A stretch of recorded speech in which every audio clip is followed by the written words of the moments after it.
Praise the lord. దేవునికి మహిమ కలుగును గాక. ప్రతిరోజు క్రమం తప్పక వాగ్దానాన్ని వీక్షిస్తున్న ప్రతి ఒక్కరికి యేసయ్య నామములో ప్రత్యేక వందనములు. సబ్స్క్రైబ్ చేసుకుని అనేక మందికి షేర్ చేసి దేవుని మాటల ద్వారా బలపరచండి. ఈ దినమునకే ఏర్పాటు చేయబడిన దేవుని వాగ్దానము. కొరింథీయులకు రాసిన మొదటి పత్రిక 10వ అధ్యాయము 13వ వచనము. మీరు సహింపగలిగినంత కంటే ఎక్కువగా ఆయన మిమ్మును శోధింపబడనీయడు. Who will not suffer you to be tempted above that ye are able. మన దేవుడు ఎంతైనా నమ్మదగినవాడు. కనుకనే సాధారణముగా మనుషులకు కలుగు శోధన తప్ప మరి ఏదియూ మీకు సంభవింపదు. ఎందుచేతనంటే అది దేవునికి తెలుసు, తన పిల్లలు అయిన మనము ఎంతవరకు అయితే శోధనలను తట్టుకొనగలమో అంత మట్టుకే వాటిని మన జీవితంలోకి అనుమతిస్తాడు. అంతకంటే ఎక్కువగా ఆయన మనలను శోధింపబడనీయడు.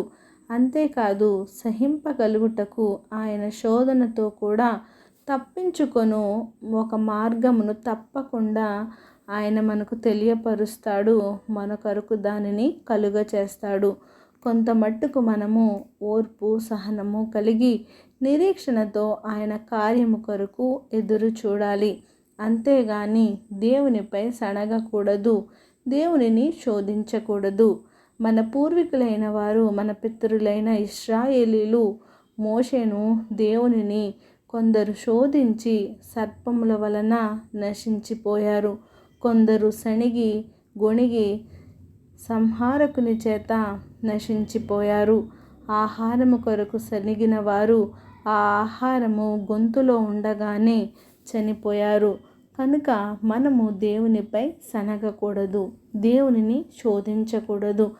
ఆయన మనము భరించగలిగేంత శ్రమలను మాత్రమే మన జీవితంలోకి అనుమతించి వాటి నుండి ఏ విధంగా తప్పించుకోవాలో ఆ శోధన నుండి తప్పించుకుని మార్గమును మనకు చూపిస్తాడు.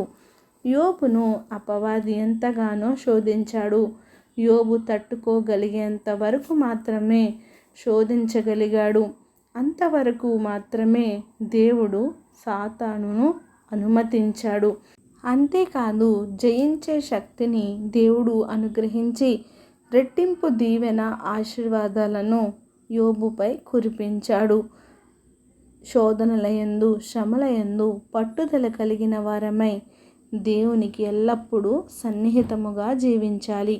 ఈ కొద్ది మాటలు దేవుడు దీవించునుగాక. ఆమేన్. చిన్ని ప్రార్థన. సకల ఆశీర్వాదాలకు కారణభూతుడైన మా ప్రియ పరలోకపు తండ్రి, మీరిచ్చిన వాగ్దానంకే వందనాలు దేవా. ఎవరైతే ఈ వాగ్దానాన్ని విన్నారో విని విడిచిపెట్టువారుగా కాకుండా వారి హృదయ గదిలో భద్రపరుచుకొని వాక్యానుసారమైన జీవితాన్ని ప్రతి ఒక్కరికి దయచేయండి దేవా. ఈరోజు మీరు మాతో మాట్లాడిన విధానాన్ని బట్టి వందనాలు. మీరు వాక్యంతో మమ్మల్ని బలపరిచిన విధానాన్ని బట్టి వందనాలు తండ్రి ప్రభా. శోధనలను జయించగలిగే శక్తిని మాకు దయచేయండి. ఒక చక్కటి మార్గములను మాకు దయచేయండి. ఎవరైతేనైనా శ్రమల గుండా కష్టాల గుండా నడుస్తున్నారో వారిని లేవనెత్తండి, వారిని ఆదరించండి. నీ కృపా కనికరము వారిపై మెండుగా ఉంచండి. ప్రార్థన అవసరత కోరిన ప్రతి ఒక్క బిడ్డని సమయంలో జ్ఞాపకం చేసుకోండి. వారి అవసరతలను అక్కరతలను ఎరిగిన దేవా నీకు వందనాలనైనా. సమయానుకూలంగా వారి అవసరతలను తీర్చి సమస్త ఘనత మహిమ ప్రభావం మీరే ఆరోపించుకుంటారని యేసుక్రీస్తు పరిశుద్ధ నామమున ప్రార్థించి అడిగి వేడుకొంచున్నాను మా తండ్రి. ఆమేన్.